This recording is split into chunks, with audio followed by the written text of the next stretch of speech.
ICC men's T20 world cup में आज भी 3 मैचेस खेले गए और हमने देखा कि वेस्ट इंडीज, जिम्बाब्वे और अफगानिस्तान ने अपने मैचेस जीते हैं। और अब हम ये देख रहे हैं कि ग्रुप 1 जो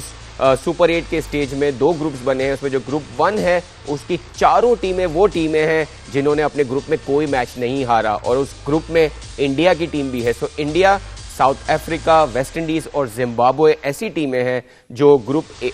सेकंड स्टेज में ग्रुप 8 में जब गई हैं तो वो बगैर कोई मैच हारे गई हैं। आज का मैच जिम्बाब्वे ने बहुत आउटस्टैंडिंग तरीके से जीता। तीनों मैचेस पे हम डिटेल से बात करेंगे, लेकिन बहुत सारे और भी मुद्दे हैं बिकॉज पाकिस्तान ने 22 फरवरी को अपना पहला सुपर 8 का मैच जो है वो न्यूजीलैंड के अगेंस्ट खेलना है। उससे पहले हमारे जो स्टार प्लेयर्स जो हैं वो बहुत सारी बातें कर रहे हैं और उन बातों को लेके कुछ कंट्रोवर्सीज भी बन रही हैं। शादाब खान ने एक प्रेस कॉन्फ्रेंस की है, उसमें बहुत सारी बातें की हैं जिसमें पुराने खिलाड़ियों के बारे में बात हुई है, कंट्रोवर्सीज आ रही हैं उसके हवाले से,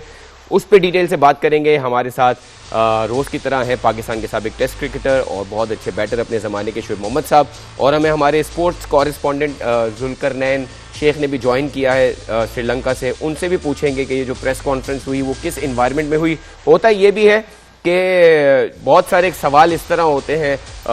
जो हमारे प्लेयर्स हैं उनसे कि वो थोड़ा सा उस एंगल में चले जाते हैं जहां वो अग्रेसिव हो जाते हैं, और हमारे जो साबिक क्रिकेटर्स हैं वो ऑब्वियसली वो करंट सिचुएशन के हिसाब से बात करते हैं। हम करते ही हैं कि जो आज जो जिम्बाब्वे और श्रीलंका का मैच था वो बहुत इंपॉर्टेंट मैच इसलिए था क्योंकि जिम्बाब्वे ने ऑस्ट्रेलिया को हराया इस ग्रुप में, और अगर उन्होंने श्रीलंका को भी हराया इस ग्रुप में तो वो जो ग्रुप 1 में जाएंगे अगेंस्ट इंडिया तो देखेंगे कैसा चैलेंज देंगे वो बाकी टीमों को। मैच की समरी देखते हैं सबसे पहले, फिर शोएब भाई की तरफ चलते हैं कि ये मैच किस तरह हुआ। If we can look at the summary of the match, 178 run score किए श्रीलंका ने, और उनके जो निशंका जो अच्छी फॉर्म में चल रहे हैं 100 भी किए थे उन्होंने पिछले मैच में। आज भी उन्होंने आउटस्टैंडिंग इनिंग खेली और श्रीलंका ने अच्छा स्कोर किया 178 पे 7। लेकिन आज कहा जाए कि कप्तानों का दिन था तो गलत नहीं होगा। शे होप ने जिस तरह वेस्ट इंडीज़ के लिए बहुत अच्छी इनिंग खेली, उसी तरह सिकंदर रजा ने एक मैच विनिंग इनिंग खेली और बहुत अच्छी कप्तानी भी की उन्होंने और मैन ऑफ द मैच भी रहे। उनकी बैटिंग की बदौलत जो है 3 बॉल्स पहले जिम्बाब्वे ने ये टारगेट चेस डाउन कर लिया 182 रन। एक वक्त पे बड़ा एक्साइटिंग हो गया था मैच, आखिरी ओवर में भी 8 रन चाहिए थे जिसमें एक छक्का और एक चौका लगा कि ये मैच विन किया जिम्बाब्वे ने। 182 पे 4 जिम्बाब्वे ने फिनिश किया, 6 विकेटों से मैच जीता, 3 बॉल्स टू स्पेयर। शोएब साहब कैसे देखते हैं performance? And Zimbabwe is not a fluke this time round. Australia को अगर उन्होंने हराया, श्रीलंका को हरा कर उन्होंने प्रूव किया कि they deserve to win the super 8। Although कि बहुत अरसे से जिम्बाब्वे खेल रही है, टाइम टू टाइम अच्छी परफॉर्मेंसेस देते भी रहे, लेकिन इतनी अच्छी परफॉर्मेंस जो इस टूर्नामेंट के अंदर अभी तक इन्होंने दी है वो होता ये था कि जैसे आज भी बेनेट और सिकंदर रजा जो इनके सीजन प्लेयर भी हैं और स्कोरर हैं इस टूर्नामेंट के भी, लेकिन उसके अलावा जिस तरह जो बुरी जो हैं उन्होंने 34 का सपोर्ट दिया जी, जी, और एक और बैट्समैन उन्होंने जो सपोर्ट 30 ऑड रन का दिया, तो मतलब कंबाइंड एफर्ट था और it went to the wire और आखिरी 3 बॉल रहती थी और जब ये मैच पुल ऑफ कर सके और एक बड़ा टोटल है। और अगेंस्ट श्रीलंकन साइड जो कि इस वक्त विनिंग स्ट्रीक पिछला मैच श्रीलंका की अपनी आए थे, तो ये बहुत अच्छा उनकी परफॉर्मेंस है। उनकी टीम एक तरह से स्टेबल नजर आती है लेकिन कभी इतने ग्रेट शेक्स नहीं पैदा कर सकी है जो इस दफा ऐसा लग रहा है कि उन्होंने कुछ प्रूव किया है अपना पॉइंट, जो इतने अरसे से मेहनत कर रहे हैं। बिल्कुल सही है सर। अगर जिम्बाब्वे के कप्तान की बात करें, मतलब इनकी टीम पूरी रिवॉल्व्स अराउंड सिकंदर रजा, पाकिस्तानी नजात प्लेयर हैं, यहीं से वो क्रिकेट खेल के गए हैं, लेकिन अगर आप उनकी ग्रोथ देखें, मुझे याद पड़ता है कि हम ये भी कॉन्वर्सेशन कर रहे थे अपने कुछ शोज में कि you have to have clarity in your mind as a player कि आपको जो नया रोल मिलता है। जैसे बड़ी बातें हो रही हैं कि बाबर को नंबर 4 पे खिलाया जा रहा है तो उनके लिए मुश्किल हो गया है, वो नंबर 1, 2, 3 पे फेलियर हैं तो उनको नंबर 4 पे कैसे। बट अगर आप इंटरनेशनली कंपेयर करें, पाकिस्तान के ही पनपते हुए प्लेयर जब बाहर की कंडीशंस में गए हैं तो उनकी कम्युनिकेशन भी बड़ी क्लियर है, आपको बड़ी क्लियर थिंकिंग दिखती है अगर आप सिकंदर रजा को सुने। लेकिन आप यहाँ पे अगर आप चाहे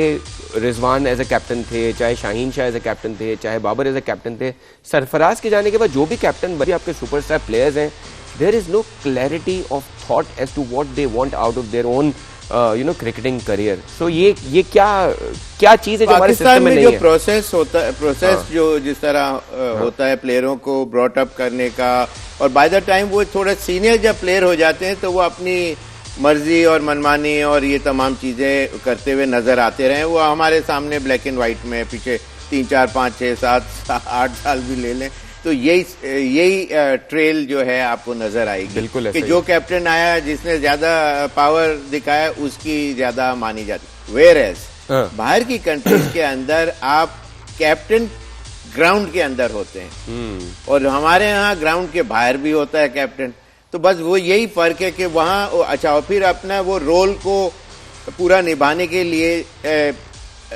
वो अप्रूव करना पड़ता है उसको कि ये एक बाहर कंट्री से आया है। लेकिन एक इम्पोर्टेंट जो चीज है दूसरी टीमों के अंदर जो प्लेयर होता है उसको पता है कि मैं अच्छा हूं, मुझसे ही टीम एक्सपेक्ट कर रही है। वेयर एज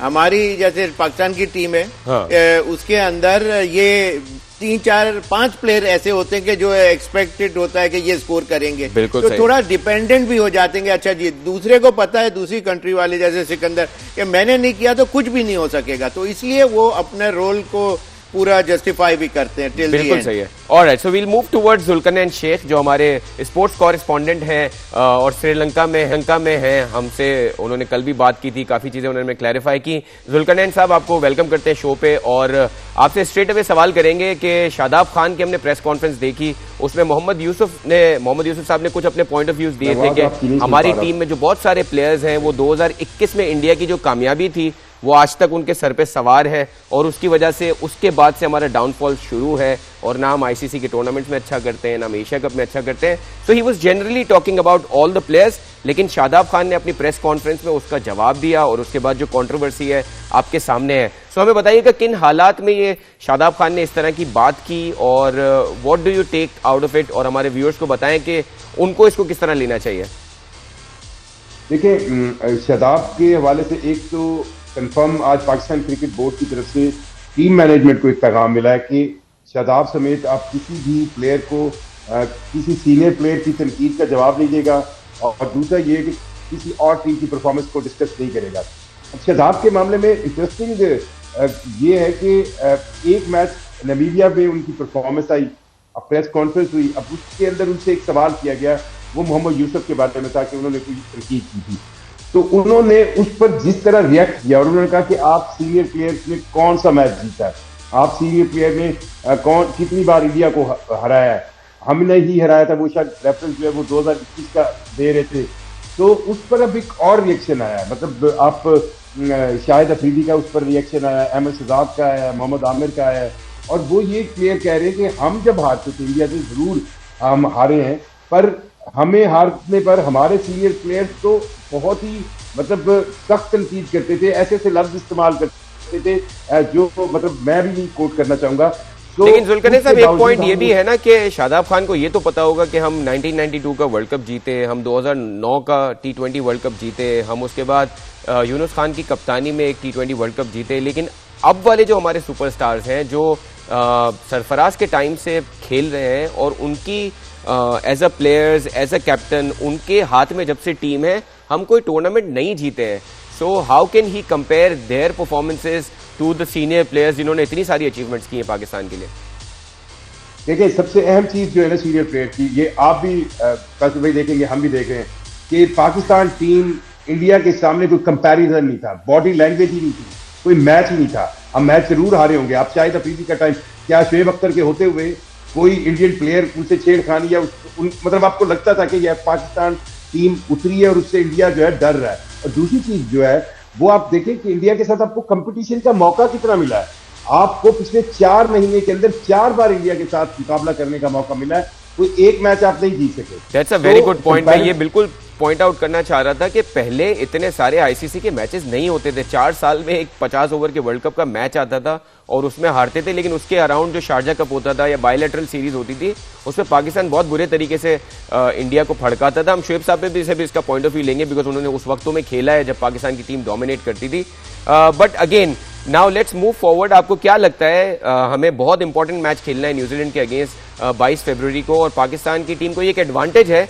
कि आईसीसी टूर्नामेंट्स में हमें अभी भी याद होगा 2024 के सेमीफाइनल्स में हमने न्यूजीलैंड को हराया था नॉकआउट मैच में, और अब जो सुपर 8 का मरहला है वो काफी हद तक नॉकआउट सिचुएशन ही है।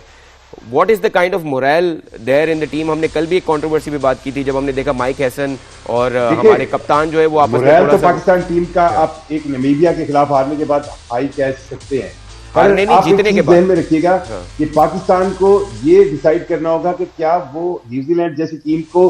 किसी एक रेगुलर बॉलर के साथ हरा सकती है। मतलब अब इब्रार को आपने बाहर तो जरूर बिठा दिया, लेकिन आपने अब आपके पास रेगुलर बॉलर कितने हैं? आपके पास क्या न्यूजीलैंड को हराने के लिए कोई ऐसा फॉर्मेट है, फॉर्मूला है कि जिसमें आपको लगे कि यार हम इनको पकड़ लेंगे? और मैं आपको एक चीज बताऊं कि अगर आपको ये लग रहा है कि आप ऑलराउंड परफॉर्मेंस में 8वें-9वें नंबर तक जाकर जो है आपके पास जो पार्ट टाइम बॉलर हैं वो न्यूजीलैंड को हराएंगे, तो एक चीज और भी ध्यान में रखिएगा कि न्यूजीलैंड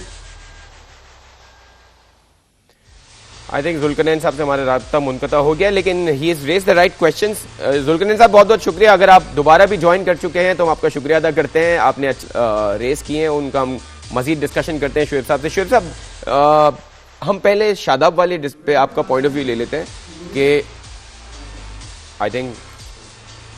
ऑलराइट। सो शुएब भाई, हम शादाब की अगर बात करें, आपको लगता है कि थोड़ा सा बिला वजह के अग्रेसिव हो गए? अभी आप एक टूर्नामेंट के अंदर हैं। नहीं, उन्होंने बोला क्या, इसलिए कि हमारा साउंड या नहीं मुझे आ रहा था, तो उन्होंने बोला क्या? सर, शादाब ने जो है प्रेस कॉन्फ्रेंस हो रही थी, उसमें उनसे सवाल किया गया कि मोहम्मद यूसुफ साहब ने ये बोला है कि हमारी जो टीम है वो 2021 के वर्ल्ड कप में जो इंडिया से जीती थी ना, उसके बाद से वो जीत उनके सर पे सवार हो गई है और उसके बाद कोई खास कोई चीज अचीव नहीं की। जिस पे शादाब ने ये जवाब दिया कि वैसे ये तो टॉक ऑफ द टाउन था आज, उस पे शादाब ने ये जवाब दिया कि जो हमारे सीनियर प्लेयर्स हैं उन्होंने क्या अचीव किया, वो तो इंडिया से हमेशा हारते थे, तो उन्होंने तो वो भी नहीं अचीव किया हमने जो 2021 में अचीव किया था। तो उन्होंने इस तरह इसका जवाब दिया, जिसपे ऑब्वियसली पूरी क्रिकेटिंग फ्रेटर्निटी जो है वो परेशान है कि ये एग्जिस्टिंग प्लेयर्स जो सिर्फ नामीबिया के अगेंस्ट उन्होंने कोई परफॉर्मेंस दी और उस पर वो इस तरह की कॉन्वर्सेशन कर रहे हैं। लेकिन इसको अगर ओवरऑल देखा जाए, सर आपको लगता है कि इनको, जैसे शादाब जो है वो ऐसा लगता है कि हर बड़े टूर्नामेंट में वो चाहे अनफिट हो फिट हो, he has to be there in the big tournament, तो आपको लगता है कि वो जो कॉन्फिडेंस आ गया ना उनको अपनी बाय डिफॉल्ट सिलेक्शन का, वो इस तरह की चीजें करवाता है आपसे? बिल्कुल ऐसा ही है कि जो पुश है बिहाइंड हिम, इसलिए कि इस तरह अभी कोई उनकी कोई ग्रेट शेक कोई परफॉर्मेंस ऐसे सच नहीं है दुनिया में कि जो जिस कमेंडेबल परफॉर्मेंस हो कि हाँ जी आप मिसाल दे सकें जी उसने आके इस तरह पाकिस्तान टीम को बड़े टूर्नामेंट में जिता दिया, इस तरह की चीज़। तो पहली बात तो वो कहना ही, अगर किया भी होता तो भी नहीं कहना चाहिए था, जो रिवर्ट बैक इस तरह से नहीं करते एक कोई जूनियर प्लेयर अपने सीनियर प्लेयर्स के लिए। और फिर इनको ये भी देखना चाहिए कि it is in black and white why he had been, just जो आपने पॉइंट आउट किया कि every now and then he is to be seen around the teams when Pakistan is touring और playing against any other country. कुछ बड़े tournaments के अंदर performance जब तक, अब जैसे इसी की मिसाल ले लें, ये जो अभी इनको इंजरी हुई थी, he got back into the team, walked in basically. तो ये ऐसा कहाँ दुनिया में होता है? You have to prove your metal, what metal you are made of, and the performances speak by them by itself. तो ये चीज इनको बुरी जरूर लगी होगी कि इनके लिए, इससे कि लोग जब कोई चीज होगी तो बात करेंगे ना। अगर ये बात नहीं होती कि भाई why he had been in the team, फिर again on top of everything ये जो मैच खिलाया गया आफ्टर इंडिया जो डिफीट हमारे को मिली, उसमें इनकी परफॉर्मेंस क्या थी? एक ओवर में 17 रन और बैटिंग में कुछ भी नहीं, एक बॉल के ऊपर आउट हो गए। तो बात यह है कि, और फिर दूसरे मैच में इनको वापस भी चांस मिला और फिर बाबर आजम और उस्मान खान जैसे बैट्समैन को के ऊपर के बिठा के, तो